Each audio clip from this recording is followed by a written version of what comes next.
Isso aí, galera, bora lá para mais um React. E hoje vamos falar aqui das gerações perdidas pelo Brasil. Vamos reagir aqui a um canal que a gente vira e mexe está reagindo aqui, porque é um formato que colabora para o nosso React, que é o canal Deutsche Welle. Sim, o panfleto liberal na sua versão brasileira.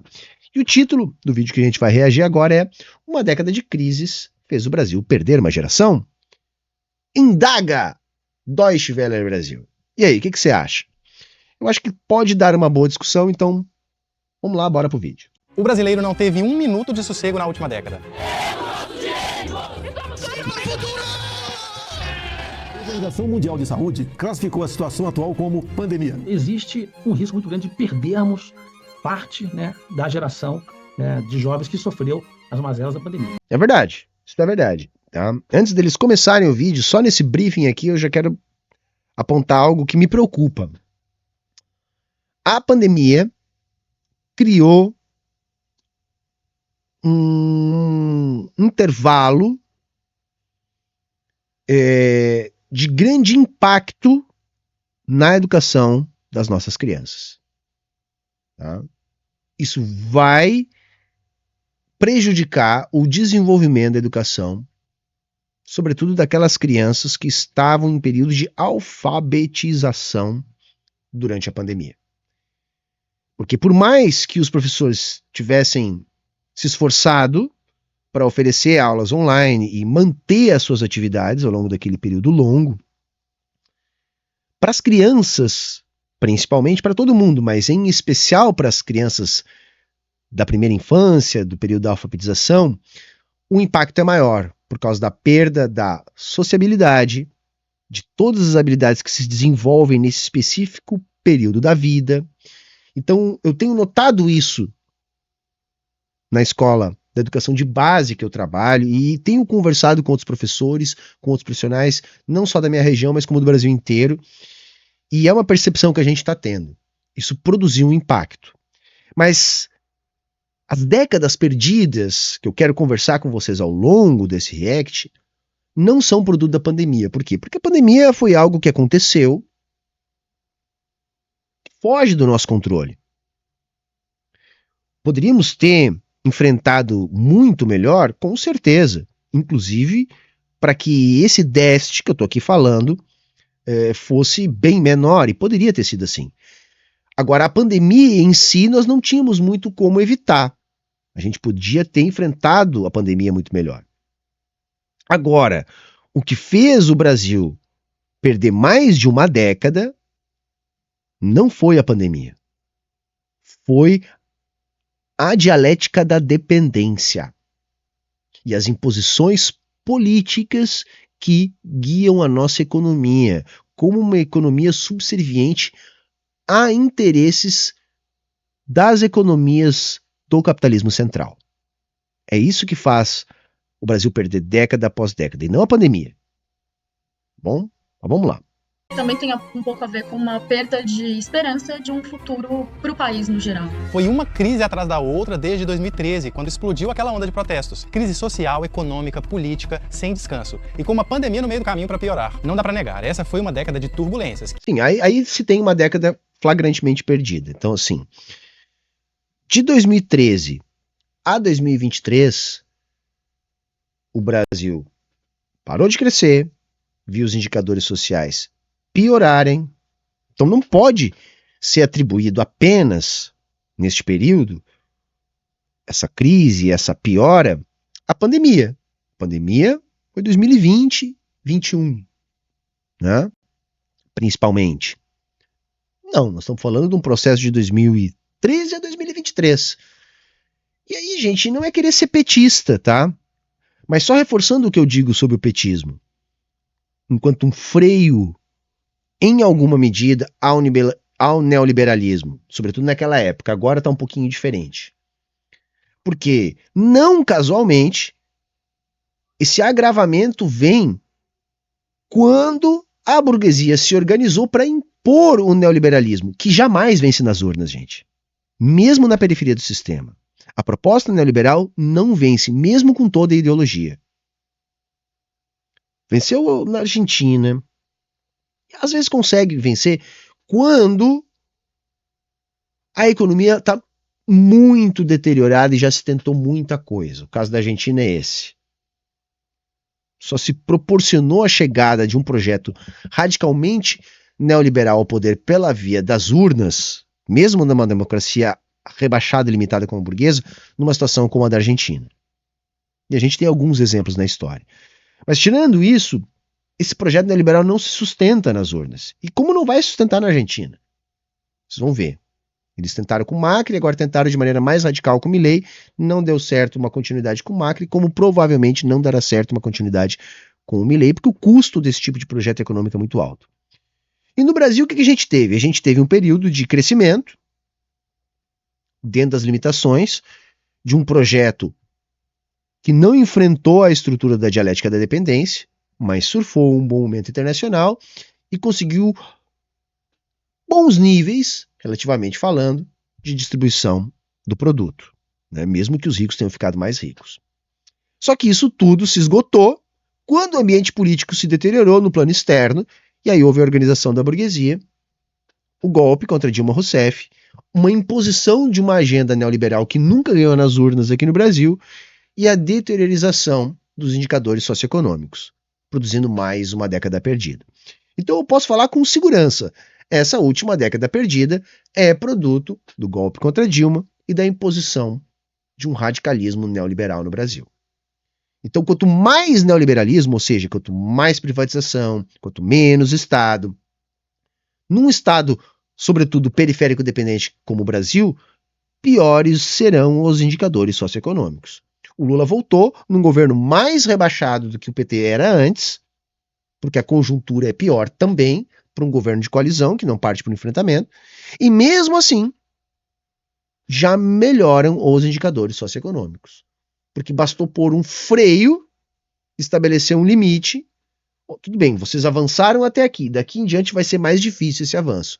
Porque é um freio que não para o carro, mas diminui sua velocidade. É isso que o PT consegue. Mas esse mero diminuir de velocidade já produz alguma melhora nos indicadores socioeconômicos. Então eu digo sem medo de errar, o choque neoliberal, a partir de Temer, intensificado com Bolsonaro, né? Mas aquele período de um ano e meio de grave crise política do governo Dilma constituíram essa década perdida. Tá? Então essa década perdida é atribuída ao neoliberalismo no Brasil. Perfeito? Que arrastaram uma juventude inteira para uma era de incertezas. O Brasil está diante de uma geração perdida? Eu sei que tem um peso dizer geração perdida, ainda mais num Brasil historicamente tão machucado. É um desalento quase. Mas isso só torna a reflexão mais importante. Até que ponto a vida dos filhos nascidos ali no fim dos 90, começo dos anos 2000, está sendo ou será pior que a dos pais? Não vou entrar aqui no debate sobre as... Será, mas isso também não está circunscrito ao Brasil. Isso é geral. É possivelmente a primeira geração a ter menos capital, menos rendimento e pior qualidade de vida que a dos pais, em linhas gerais. Consequências de junho de 2013, se aquilo foi ou não a porta para toda a instabilidade que se seguiu no Brasil. Essa é outra conversa. Só que as manifestações foram sim o marco de uma sequência de crises interna, política, econômica e social. Eu acho que sim, eu acho que elas são um marco.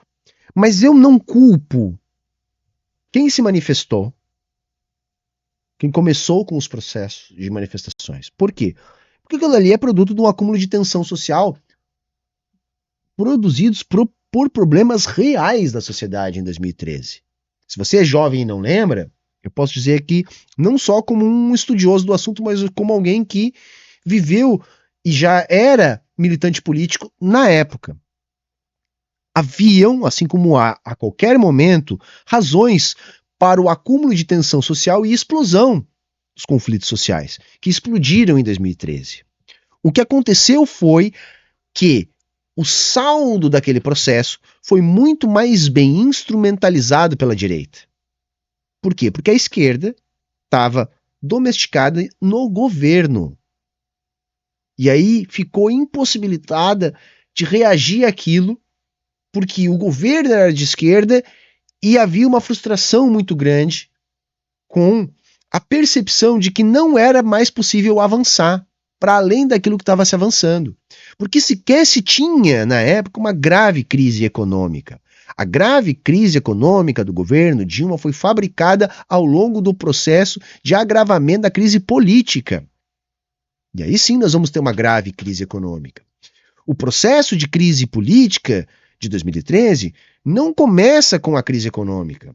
Começa com a desestabilização política, que potencializa o problema econômico. E essa desestabilização política nasce quando a economia desacelera.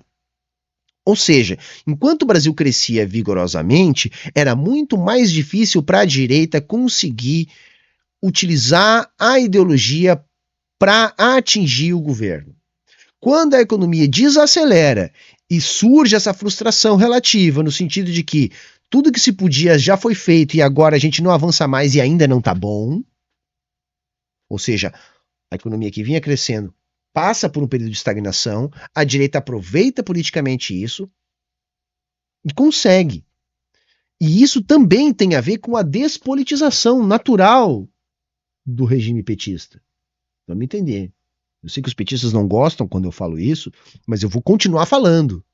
Até eles baixarem a guarda e entender que eu sou amigo. Eu estou só avisando. Né?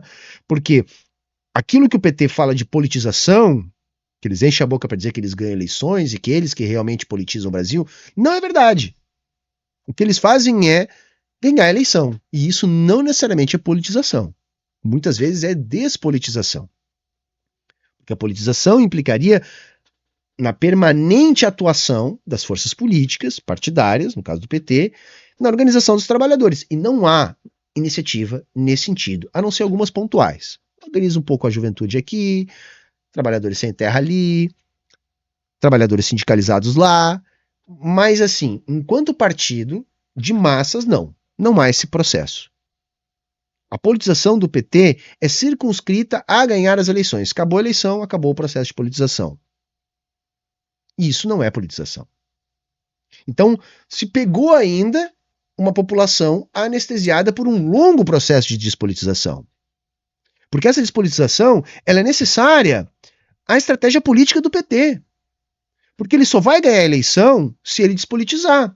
Porque se ele politizar, como é que ele vai aparecer apertando a mão do Maluf, na época, ou hoje, tendo um ministro bolsonarista? Se ele fizer politização e ao mesmo tempo isso, ele não ganha a eleição seguinte. Então ele ganha a eleição, despolitiza para poder fazer esse tipo de ação e quando voltar na outra eleição o povo se quer lembrar disso, isso nunca foi debatido, isso nunca foi politizado. Percebem? E aí sim, a partir dali vai se desencadear o quê? A ascensão da direita no Brasil. A partir de 2013 é isso que acontece. E é esse o motivo principal dessa última década perdida.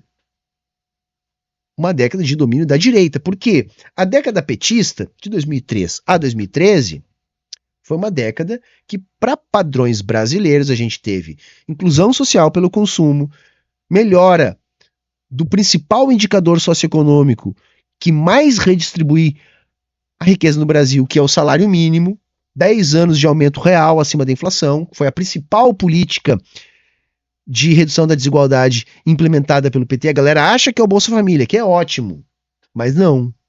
É muito mais poderoso o aumento real do salário mínimo. Então não dá para chamar de década perdida. O Brasil avançou em números absolutos, em distribuição da riqueza, em ascensão social, muito aquém do que a gente gostaria e do que poderia, sem sombra de dúvida. Mas comparado a nós mesmos, foi uma década de avanço. Porque antes a gente teve outras décadas perdidas, sobretudo os anos 80. Do fim do falso milagre brasileiro, que concentrou riqueza, mas desenvolveu setores da economia, até a estabilização do Plano Real, se teve mais uma década perdida, que foi do final dos anos 70 até meados dos anos 90, ou seja, quase 20 anos aí nós tivemos. Quase 20 anos perdidos, totais, de retrocessos em todos os sentidos, culturais, socioeconômicos, infraestruturais, Só se avançou um pouquinho politicamente com a abertura. Então vejam, do final dos anos 70 a 2024, gente, a gente perdeu 25 anos aí. Veja, o Brasil só não é, assim, um país miserável porque nós somos naturalmente muito ricos. Em termos de qualidade de solo, de clima, de disponibilidade de água doce, de disponibilidade de minério, de petróleo, de mão de obra, de capital humano, em termos de inteligência nacional. Nós somos muito ricos. Em termos de biodiversidade. Então, mesmo com essa riqueza, com o perdão aqui da simplificação, que tem um quê de doença holandesa, nós não seríamos nenhum país de renda média. Percebem? Ou talvez não, né? O se é muito complicado, porque aí talvez com mais dificuldades, talvez a gente tivesse vencido essas dificuldades, como no caso dos exemplos que a gente tem de doença holandesa. Mas não é bem uma doença holandesa, tá, gente? Eu tô aqui mal comparando, por favor, não me leve a mal. Mas o que eu tô querendo dizer é que o Brasil é muito rico, por isso ele é tão alvo de exploração imperialista, que todo mundo quer tirar aqui, né, um pedacinho da riqueza brasileira. O Brasil é muito rico. Rico do que interessa. Muito mais rico que a maior parte dos países do mundo. Porque moeda é uma abstração, é uma construção social. Dinheiro é uma relação social, né? A moeda é um token, que também é um construto. Riqueza de verdade são essas coisas que o Brasil tem em abundância. O Brasil é muito rico. Com componentes globais graves, como a pandemia. Bom, como a gente falou em geração perdida, antes de avançar, vou explicar esse termo, porque ele já foi usado para descrever o Brasil num passado não tão distante. A primeira geração perdida moderna, segundo historiadores, foi a que atravessou a Primeira Guerra, lá no início do século anterior a esse. Eram adolescentes que haviam acabado de vivenciar o conflito, na linha de frente ou não, e foram atirados num mundo estranho, como a pandemia de gripe espanhola, e mais tarde a chamada Grande Depressão, que a gente estuda na escola como crise de 1929. Tudo isso afetou o que aqueles jovens tinham talvez de mais precioso, os ideais de futuro. Isso aí a nível global, né? Os anos 30 foi marcado por uma grande depressão do capitalismo, né? Que vai começar a sair do buraco. Quando eles começam a introduzir o capitalismo monopolista de Estado, né, se você quiser, não é bem isso, mas ficou conhecido assim, né, com a introdução das políticas keynesianas, mas que só vai resolver realmente o problema em 39, quando estoura a guerra, né, e aí sim o esforço de guerra vai tirar a economia capitalista do buraco, mas sim, uma década perdida, com certeza aí, mas aí a nível global. Ernest Hemingway, um dos escritores mais influentes do século XX, fez um retrato dessa juventude arrasada no livro O Sol Também Se Levanta. Ele teria pegado emprestado o conceito e o termo da também americana, a escritora Gertrude Stein. A autoria no contexto da nossa discussão não importa. Eles, no fundo, estavam falando da mesma coisa. Como circunstâncias trágicas marcam para sempre o destino de quem está começando a vida. Jovens brasileiros do final da década de 1980, por exemplo, carregaram esse peso nos ombros. Saíram de uma ditadura com o fôlego da liberdade devolvida, mas num Brasil ferido, juntando os cacos com a economia quebrada. Como se tivesse mesmo saído de uma guerra. Não deixava de ser. A ditadura matou muita gente. Especialistas costumam, inclusive, usar a geração perdida para falar da geração 80, embora o intuito não seja uma comparação direta. Mas aí, além da própria circunstância que ele citou, que tá certo, né? Vai gerar uma celeuma social a questão da redemocratização, que vai influenciar muito o Brasil dos anos 90. Então, sim, há um impacto muito grande. Mas, para mim, o impacto mais relevante para classificar essa geração que ele está dizendo agora como geração perdida é o problema econômico. É uma superinflação histórica, uma das maiores da história do capitalismo, que é utilizada como estudo no mundo inteiro, produzida pela política da ditadura, né? Então, mais do que o processo de redemocratização, vai afetar aquela geração que não é exatamente a minha. Eu sou de 81, tá? Eu não cheguei a pegar bem isso, teria que ter nascido uns 4 ou 5 anos antes para ter mais marcado isso. Foi realmente a crise econômica. A crise econômica. A minha geração é a geração da estabilização da moeda. Então eu não fui um jovem dos anos 80, fui um jovem do final dos anos 90.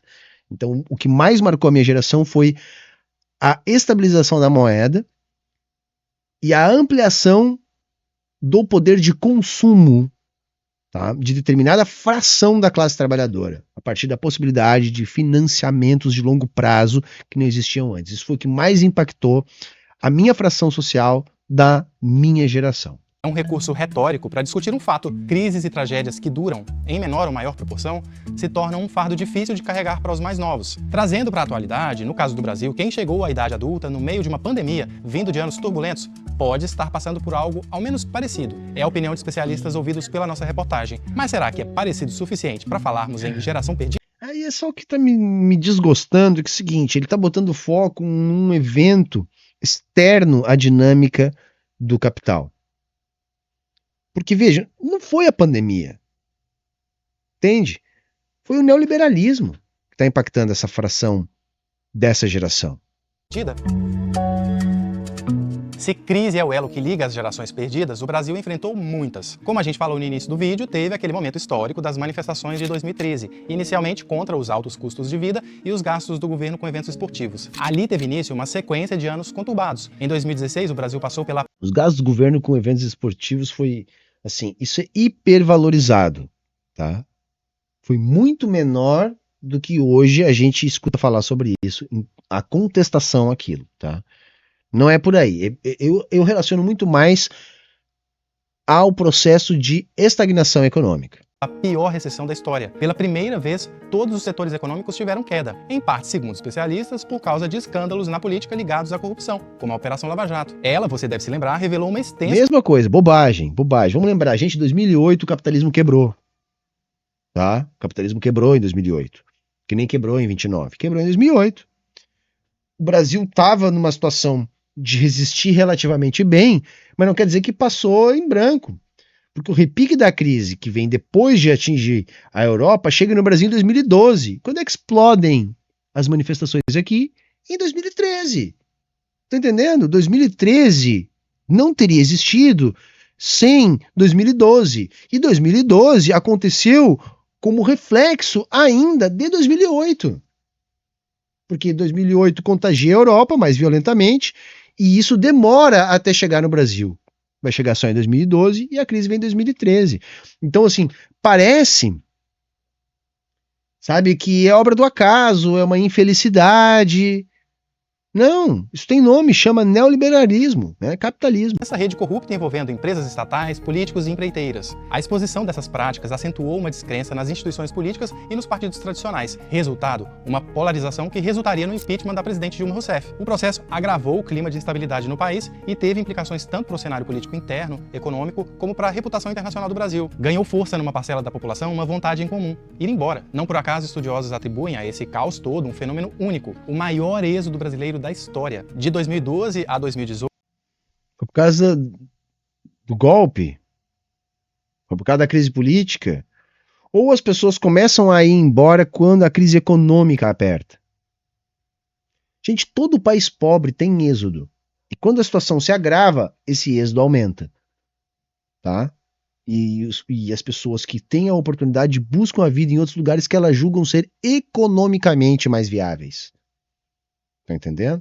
O número de brasileiros vivendo no exterior saltou de quase 2 milhões para mais de 4 milhões, uma diáspora jamais vista, que afetou as chances de recuperação do Brasil, segundo a historiadora Renata Gereissati. E isso vai impactar na recuperação do país e economicamente, né? Porque, em grande medida, são áreas de ciência e tecnologia que estão sendo mais impactadas e que seriam possibilidades... É uma inversão, tá, gente? É uma inversão.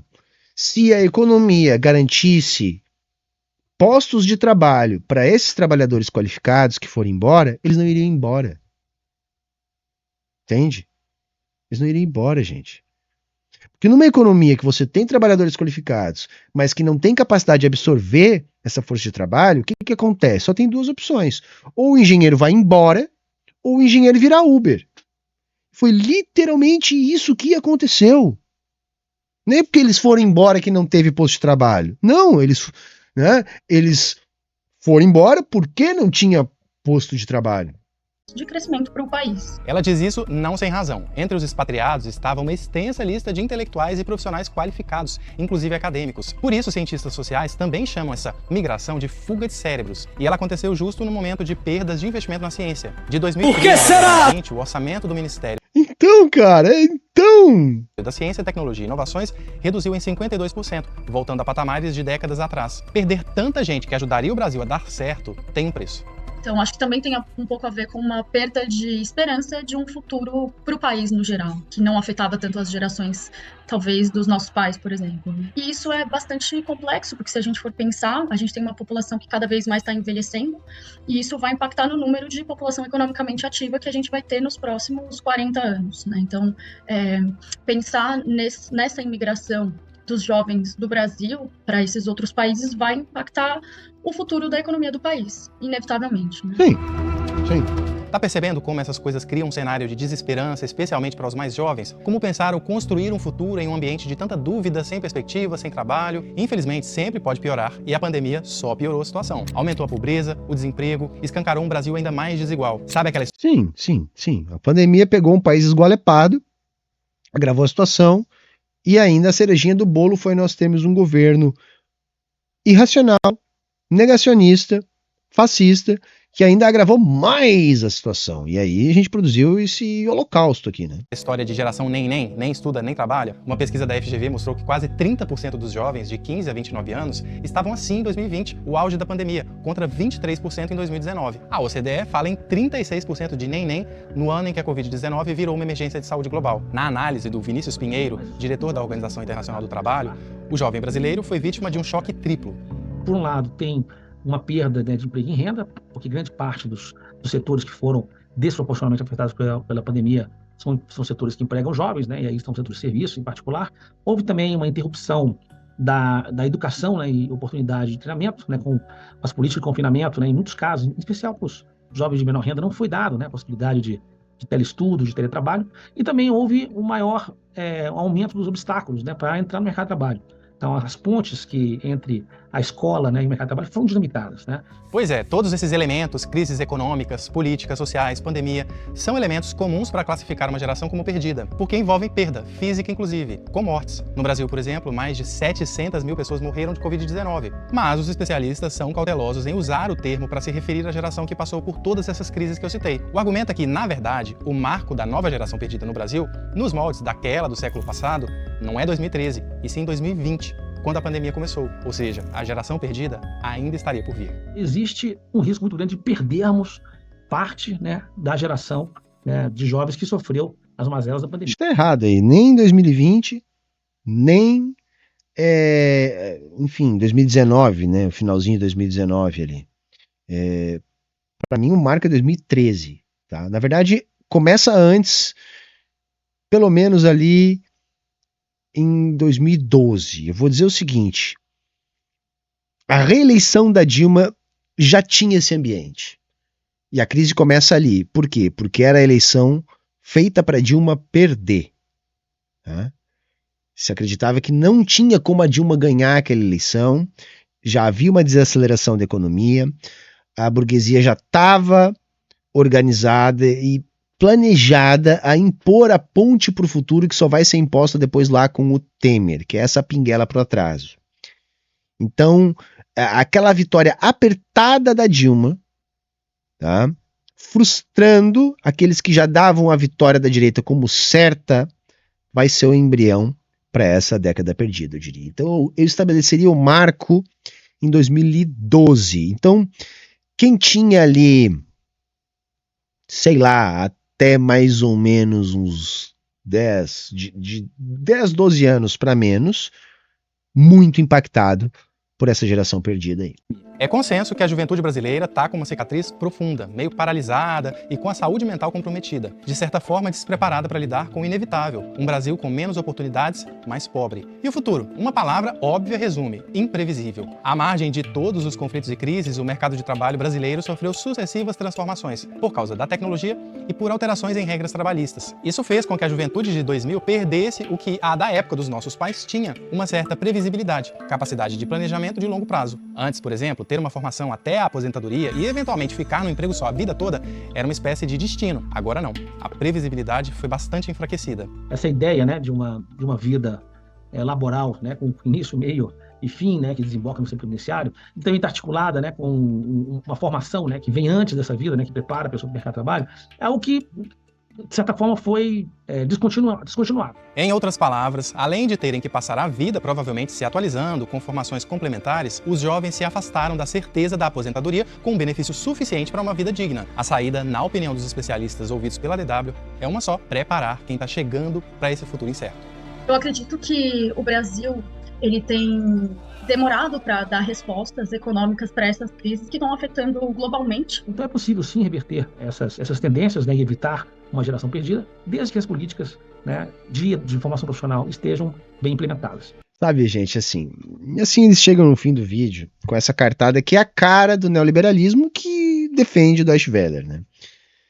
Que é a panaceia da educação. Saca, gente? É como se fosse um pensamento mágico. Não, vamos dar educação pra meninada aí, vai melhorar a economia. Sabe, isso é acreditar que é o rabo que balança o cachorro, gente. Entende? Aí depois, esses mesmos que falam isso, vêm e dizem pra gente, pois só, perceba, há uma fuga de cérebros. Por que será? Oh meu Deus, fuga de cérebros. Qual a resposta para isso? Vamos investir mais na educação, vamos melhorar mais ainda a qualidade da nossa mão de obra. Para quê? Para ter mais fuga de cérebros ou para ter mais cérebros dirigindo o Uber e fazendo bolo no pote? Né? Porque é isso, a economia do Brasil é Uber, bolo no pote, jogo do triguinho e OnlyFans. Não é isso?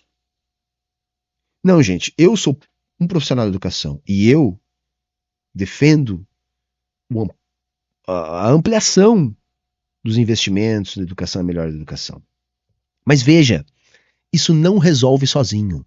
A educação tem que estar par e passo, tem que estar junto, tem que caminhar junto com o desenvolvimento de um projeto econômico para absorver essa mão de obra que está sendo qualificada. É o que a China faz. É o que a Coreia do Sul fez, de um jeito um pouco mais porco, e faz ainda. Ou seja, você tem um projeto de industrialização de longo prazo, e aí você prepara essa mão de obra para esse projeto, para atender essas demandas. Quer dizer, é uma panaceia achar que basta melhorar a educação que a economia vai melhorar. Não vai. A economia vai melhorar se houver investimento público na criação de mercados e um projeto de preparação para o crescimento que inclua a preparação e qualificação da mão de obra. Veja, eu não estou nem falando uma perspectiva revolucionária. Estou falando uma perspectiva bem rebaixada de desenvolvimento capitalista. Mas o que eu estou falando? Eu estou falando simplesmente para contrapor essa ideia de desenvolvimento capitalista que se baseia na espontaneidade do mercado, na ausência do Estado e na qualificação da mão de obra. Isso é comprovadamente falso. Produz fuga de cérebros ou cérebros dirigindo Uber. Porque nada adianta você ter mão de obra se você não tem a criação dos mercados a partir do estímulo, do desenvolvimento, da política industrial, que é o que o mundo capitalista desenvolvido fez. Então, essa galera, na verdade, não advoga nem mesmo o desenvolvimento da economia capitalista. A ideia é nos manter onde a gente está. Porque isso beneficia os nossos capitalistas que não dependem do mercado interno, que não dependem da industrialização, que têm relações com o estrangeiro que foram forjadas no pacto colonial. Então a gente fornece produto primário e consome industrializado. E concentra a riqueza na mão de uma elite latifundiária e de uma elite rentista que são cada vez mais interligadas. E eles ficam nessa panaceia, educação, educação, educação. Enquanto isso, eles vêm só com tecnicismo na educação, divide tudo em caixinha, bota administrador, advogado, pastor a pensar a educação, cagam para os pedagogos, cagam para os profissionais da educação e ficam nessa panaceia. Vamos investir na educação, vamos investir na educação, enquanto que esse investimento nada mais é que a ampliação do projeto denunciado lá atrás pelo Darcy Ribeiro. Porque não tem crise na educação brasileira, tem um projeto que faz parte do grande projeto da nossa burguesia, que é manter o Brasil como um país periférico dependente de brutal desigualdade, de alto desemprego, porque isso facilita, domestica os trabalhadores e facilita a manutenção dos poderosos no poder. É isso, gente, tá? Então, assim a gente fica por aqui, tá bom? Muito obrigado pela sua audiência aí, deixa o teu like, deixa um comentário, diz aí o que você acha de tudo isso que eu falei, de tudo isso que você assistiu. E se você puder e quiser ajudar a manter nosso canal no ar, é muito importante. Colabora. Todas as formas vocês encontram aqui no comentário fixado. Falou, valeu, tchau, tchau e até a próxima.